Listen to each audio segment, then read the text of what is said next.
Bueno, y con eso ya podemos dar por finalizada parte de las cosas que nosotros hemos hablado en la clase del día de hoy. No sé si tienen alguna consulta. Sí, señorita, dígame. Parece que se le quedó pegada la cámara, señorita. Se le quedó pegada la...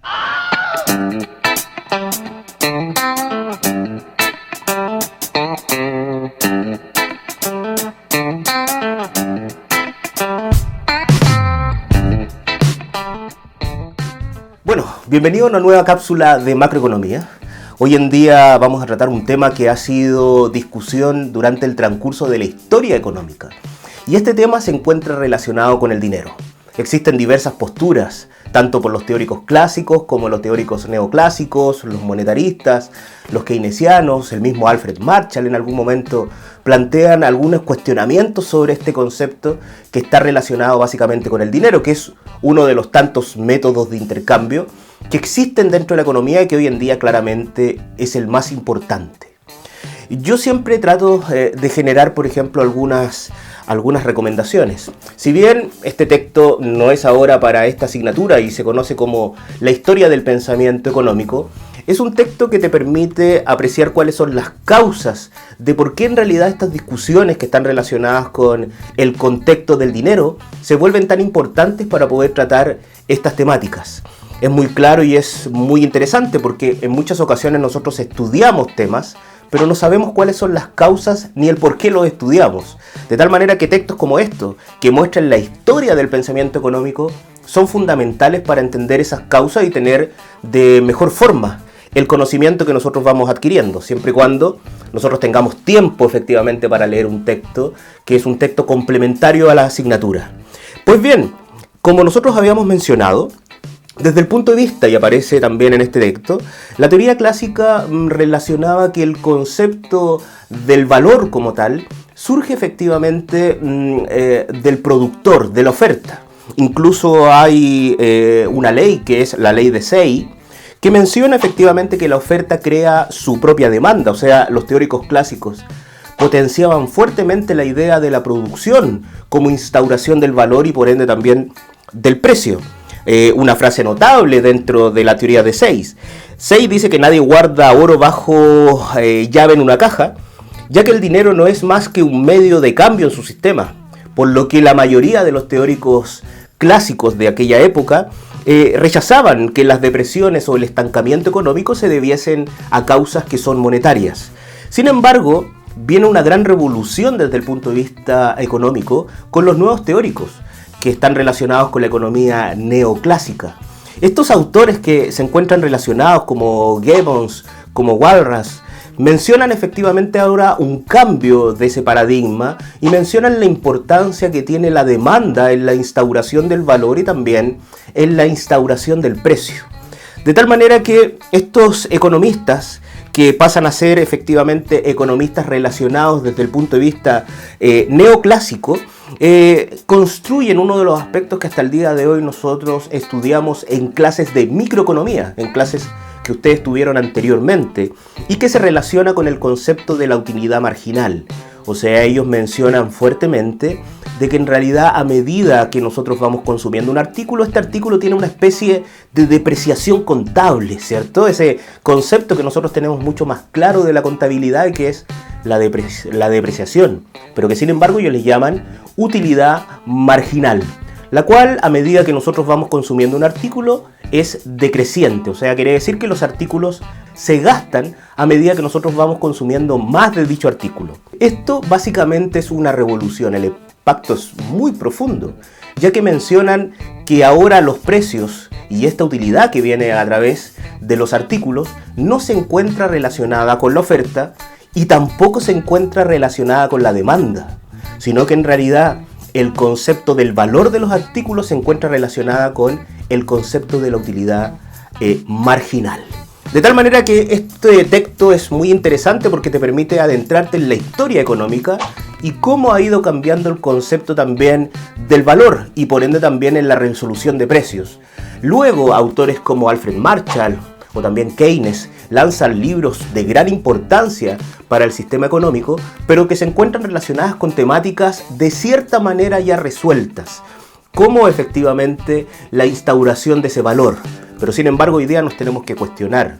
La pandemia en la cual nosotros nos encontramos cambia este concepto también de la valorización de las cosas, que en estricto rigor y por muchos momentos está orientado al consumo, ¿ah? De tal manera que a medida que yo consumo y que más consumo, tengo también una mayor satisfacción y por ende un mayor bienestar. ¿Será eso cierto? Bueno, veamos entonces ahora la cápsula en la cual nosotros trabajamos el concepto del aspecto teórico y nos centramos en cuál es un problema fundamental en el concepto del dinero, que es el tiempo. Vamos con ello. Bueno, uno de los aspectos importantes que nosotros encontramos dentro de la macroeconomía y que puede ser complementario, ¿no?, es el concepto de una decisión en el tiempo. Porque las familias deben tomar decisiones. Y estas decisiones están relacionadas con algo que vimos en el flujo circular de renta. Las familias deben decidir entre consumir o ahorrar. Y aquí surge claramente un cuestionamiento, una pregunta, una relación, que está relacionada efectivamente con un problema. Si la familia ahorra, sacrifica su consumo presente para incrementar su consumo en el futuro. Pero si la familia consume ahora, sacrifica su consumo futuro y con ello también su bienestar. De tal manera que nosotros aquí nos encontramos con un dilema y que las familias constantemente tienen que ver qué es lo que tienen que hacer. Esto ocurre y esto se conoce como una decisión intertemporal. Porque aquí surge un problema. El problema es claro, es preciso y se relaciona con que con el paso del tiempo, el valor del dinero cambia. Existe un cambio en el poder adquisitivo que posee el dinero. Y eso representa claramente el problema que nosotros nos encontramos en la economía. Con esto nosotros estamos encontrando de que el concepto financiero y económico tienen una relación bastante estrecha. Porque la economía, por un lado, ayuda al entendimiento, pero el concepto financiero nos ayuda efectivamente a clarificar y a tratar de sostener ese valor que va disminuyendo en el transcurso del tiempo. Para entender mejor este gran dilema que nosotros hemos expresado en esta ocasión, generemos un ejemplo. Una persona cualquiera va a una tienda comercial y su deseo es adquirir un artículo que puede ser un televisor, un refrigerador, un celular, un iPad, lo que sea. Y de cierta manera vamos a indicar que el precio de este artículo al contado son 12.000 pesos. Consideremos claramente que esto es un ejercicio académico, y se le van a entregar algunas facilidades para el pago, que son 6 cuotas, con un interés de un 3% mensual. ¿Te suena algo familiar seguro de los aspectos que ustedes lograron apreciar en asignaturas anteriores, que están relacionadas con el aspecto financiero? El comprador en ese instante solicita tener claridad del pago, de modo que solicita el cálculo de cada pago mensual. Y para ello el comprador hace un ejercicio muy sencillo. Multiplica los 12.000, que es el monto total, por la tasa de interés, le saca el interés, que es el 3%, y lo multiplica por 6 meses. Me da un resultado de 2.160. O sea, quiere decir que el pago total que debe asumir el comprador al final del periodo serían estos 12.000 más los 2.160, que me daría un total de 14.160 pesos. Suena bien, ¿eh? Suena efectivamente de que en realidad hay un cobro correcto. Entonces nosotros logramos apreciar que, y que es a lo que nosotros estamos habitual, que esos 14.160 pesos los tendría que dividir por los 6 meses para obtener entonces una cuota fija y uniforme en el transcurso de esos 6 meses. Y me da una cuota de 2.360 pesos, que cobra, como nosotros habíamos mencionado, todo el sentido de cuál es entonces es el cobro mensual que me va a entregar por haber comprado ese artículo en esa tienda comercial. ¿Qué opinan ustedes del cálculo que ha realizado entonces este personaje, que es el vendedor de ese artículo? ¿Creen que está en lo correcto? Suena bastante bien lo que hizo.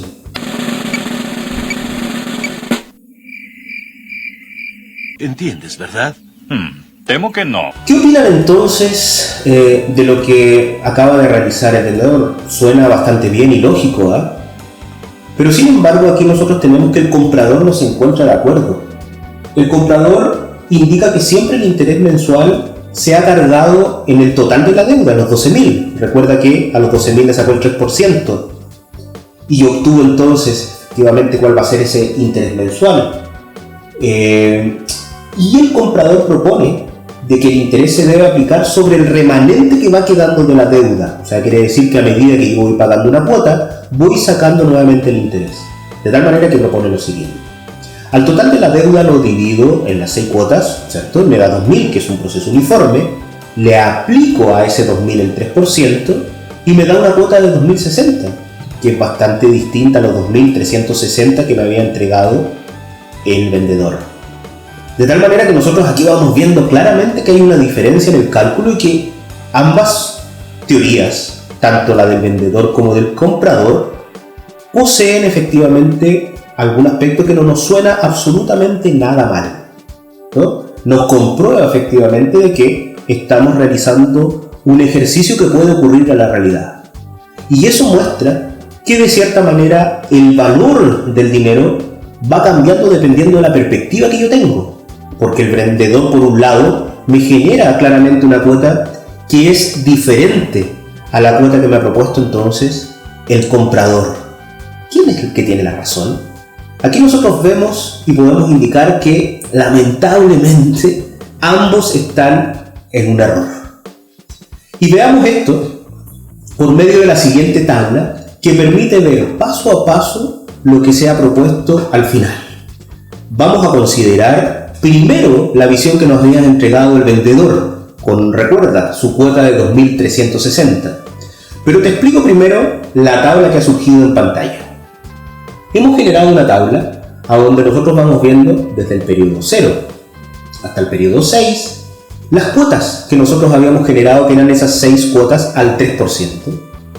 ¿Por qué surge el periodo 0? El periodo 0 siempre se indica desde el punto de vista económico, preparación de proyectos también, de que hay un periodo que es el periodo inicial, el cual todavía no corre, pero que sin embargo es donde se realiza la compra. Luego de eso va surgiendo el resto de los periodos. Por eso te tienes que acostumbrar también que en asignaturas como en economía, para poder analizar estos procesos, que en asignaturas como finanzas o en preparación y evaluación de proyectos, van a surgir esos periodos 0 que indican el instante hoy, o sea, el periodo actual. Nosotros en este periodo 0 vamos a colocar entonces el total de la deuda, que va a ser el inicio de la tabla de comprobación.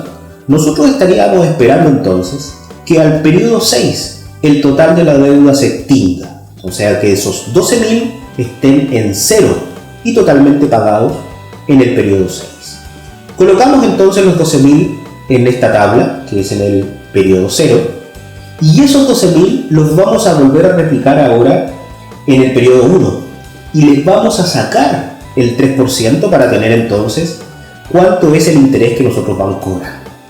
Copiamos entonces los 12.000, sacamos entonces ese 3% de interés, que son los 360, le sumamos nuevamente los 12.000 para tener la deuda completa, que serían 12.360 en el primer periodo, y le descontamos la cuota, que recuerda que en este ejercicio lo estamos aplicando desde el punto de vista del vendedor, o sea, de los 2.360.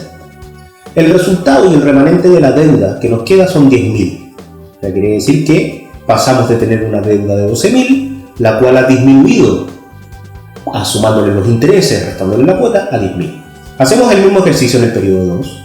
Vemos claramente que a esos 10.000 ahora le sacamos el 3%, nos da 300, volvemos a sumarle los 10.000 y nos da un remanente de deuda de 10.300, que le restamos nuevamente la cuota, que son 2.360, y obtenemos entonces ahora un remanente de la deuda de 7.940 pesos.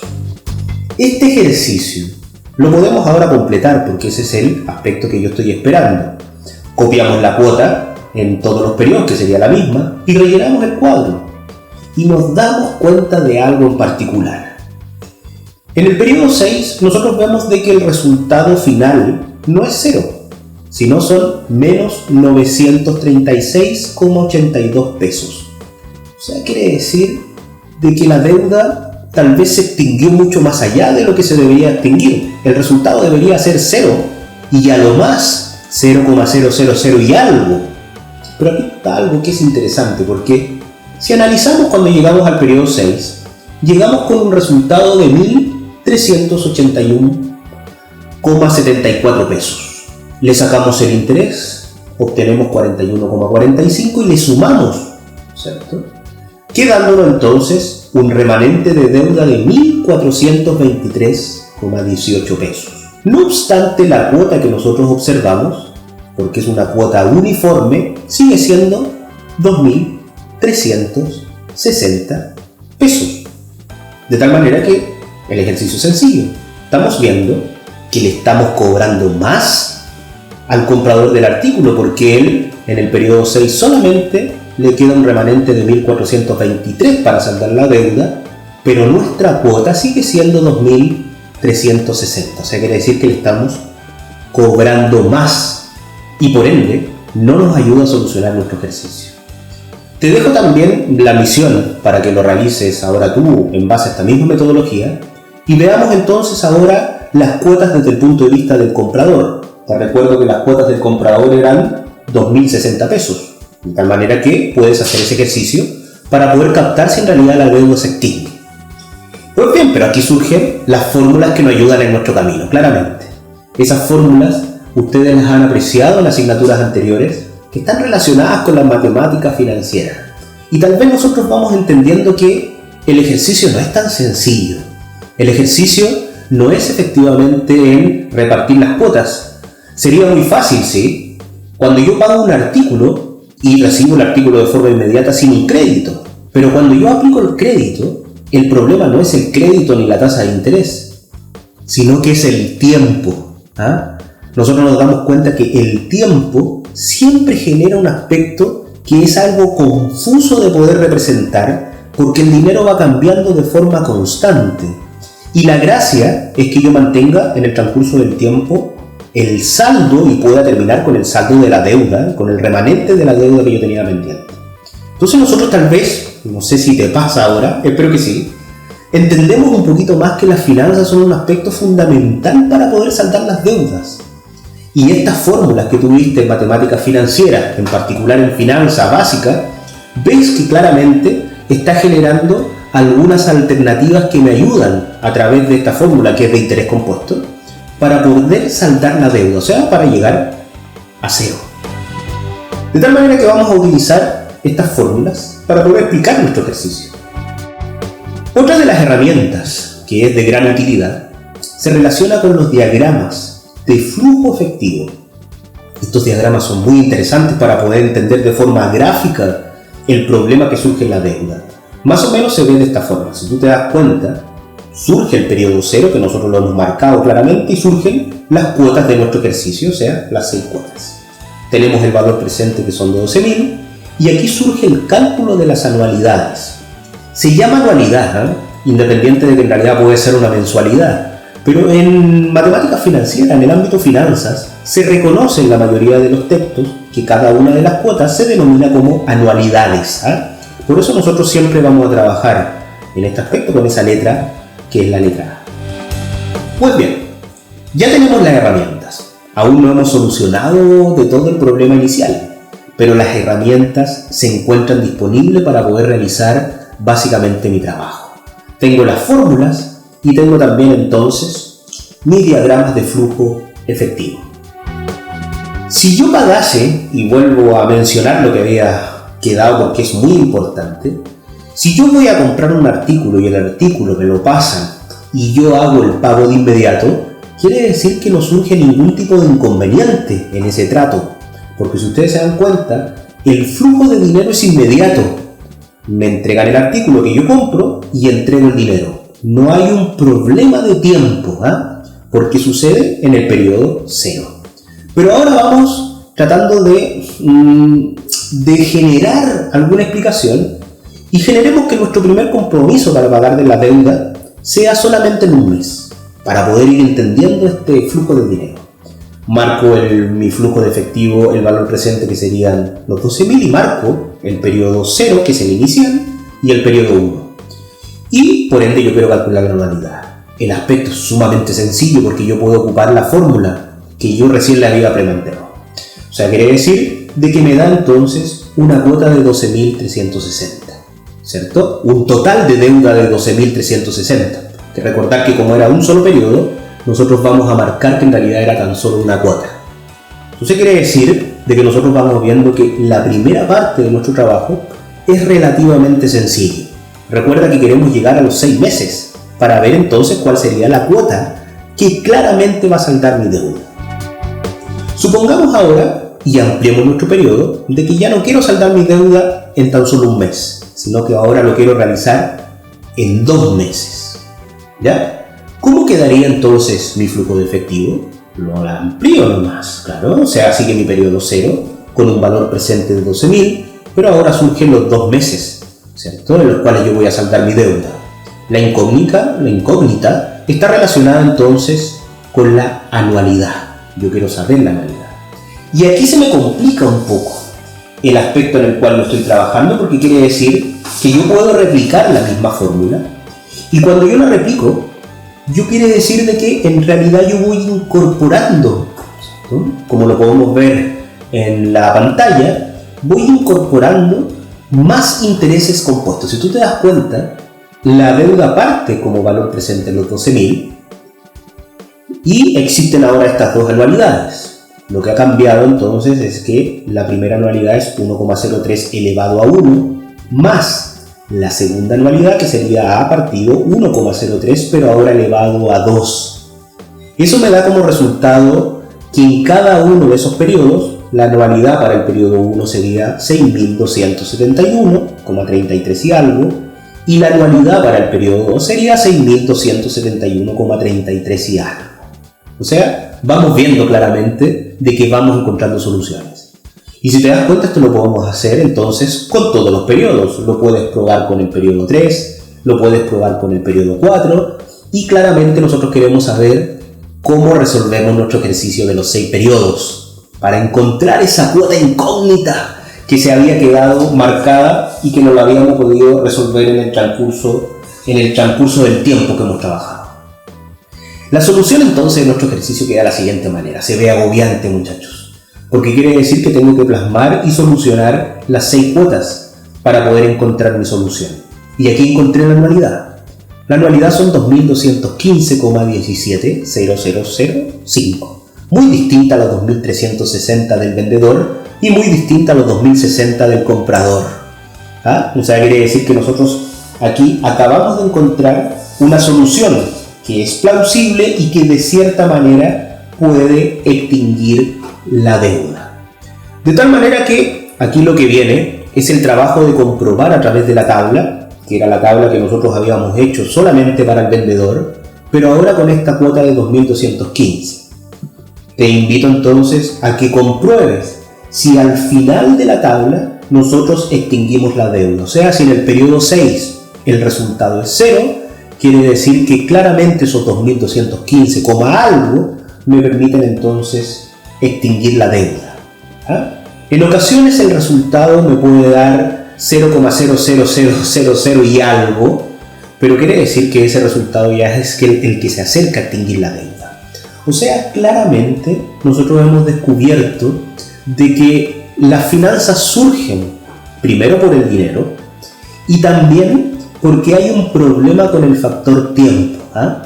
¿Por qué estamos viendo esto entonces? Porque te recuerdo que en las últimas cápsulas nosotros estuvimos trabajando con la inflación, sacamos los índices, hablamos desde el punto de vista nominal, hablamos desde el punto de vista de las variables, desde el punto de vista real, de tal manera que quiere decir que este aspecto es fundamental. Y para la economía, el concepto de las matemáticas financieras es vital para poder entender cómo se extinguen las deudas en el transcurso del tiempo, producto de los problemas que te he mencionado y que son en particular relacionados con la inflación. Pero fíjate que la matemática financiera siempre hace la pega un poco más fácil y generan fórmulas para no reproducir todo lo que nosotros habíamos hecho en el transcurso de las imágenes anteriores. y genera claramente dos fórmulas que las vamos a dejar plasmadas en pantalla y de las cuales ahora yo puedo utilizar para poder solucionar mi ejercicio. La idea es que yo también con estas fórmulas voy a llegar a los 2.200 y algo pesos, que me ayudan entonces para poder entender y finalizar mi ejercicio de una manera mucho más fácil. Estas fórmulas, si te recuerdo, están relacionadas claramente con pagos uniformes y para calcular el valor presente. Y nosotros podemos ver de que claramente nos da los 2.215,17005. O sea, nos generan eso. Entonces la pregunta es, profesor, ¿pero para qué me hizo revisar cada uno de los aspectos de la manera que lo vimos anteriormente? Para entender, muchachos. Porque quiere decir de que en finanzas, en muchas ocasiones, lo que realizamos es aplicar la fórmula y terminarla, pero nunca vemos la causa de por qué surge ese aspecto de la matemática financiera. Ahora nosotros descubrimos que no es un hecho arbitrario, sino que lo que sucede es que surgen esas herramientas para poder suavizar el concepto del tiempo. Lo vimos entonces de manera parcial para ver cómo es el impacto en cada uno de los meses y descubrimos entonces en esta cápsula que ni el vendedor ni el comprador tenían razón alguna en el cálculo que habían hecho, a pesar de que para nosotros era un aspecto que era bastante normal, pero que sin embargo nosotros vemos que los cálculos que deben ser realizados por el aspecto financiero son bastante distintos. Así que te invito a que revises efectivamente tus cuadernos de finanzas para poder repasar estos conceptos, porque nosotros solamente hemos visto las fórmulas a través de pago uniforme y también hemos trabajado exclusivamente con el interés compuesto. Pero te recuerdo que también pueden haber fórmulas que estén relacionadas con el futuro. Si tú te das cuenta, el ejercicio y el ejemplo que nosotros realizamos está relacionado con un pago por una compra que yo realizo, compro y divido ese pago en cuotas. Pero en ocasiones lo que yo haría, y que también en algún momento ustedes lo pueden realizar, es generar un depósito y que ese depósito, que puede ser incluso a plazo, te vaya entregando intereses, de tal manera que lo que tú desearías ahora es poder captar cuál va a ser el valor futuro que vas a obtener con los intereses que te va a dar, ¿cierto? Esa inversión, entre comillas, que tú vas realizando. O sea, en estricto rigor, la educación financiera es vital para poder entender el mercado en el cual nosotros nos encontramos. Bueno, espero que esta cápsula haya sido de ayuda para entender un poco y poder compenetrarnos con otras asignaturas. Constantemente pensamos que asignaturas como finanzas, como administración, como preparación y evaluación de proyectos, son asignaturas que se encuentran fuera del espectro económico. Pero sin embargo hay que recordar que la economía, las finanzas, el marketing y todas estas asignaturas que nosotros vemos se encuentran muy complementadas y nosotros lo hemos visto entonces en esta cápsula, en lo cual nosotros descubrimos el impacto que tiene efectivamente el tiempo en la resolución y en el pago de deudas o en el cobro de posibles inversiones que podamos realizar. Por eso es muy importante el concepto financiero en el transcurso del estudio de la economía. Nos vemos en una siguiente cápsula.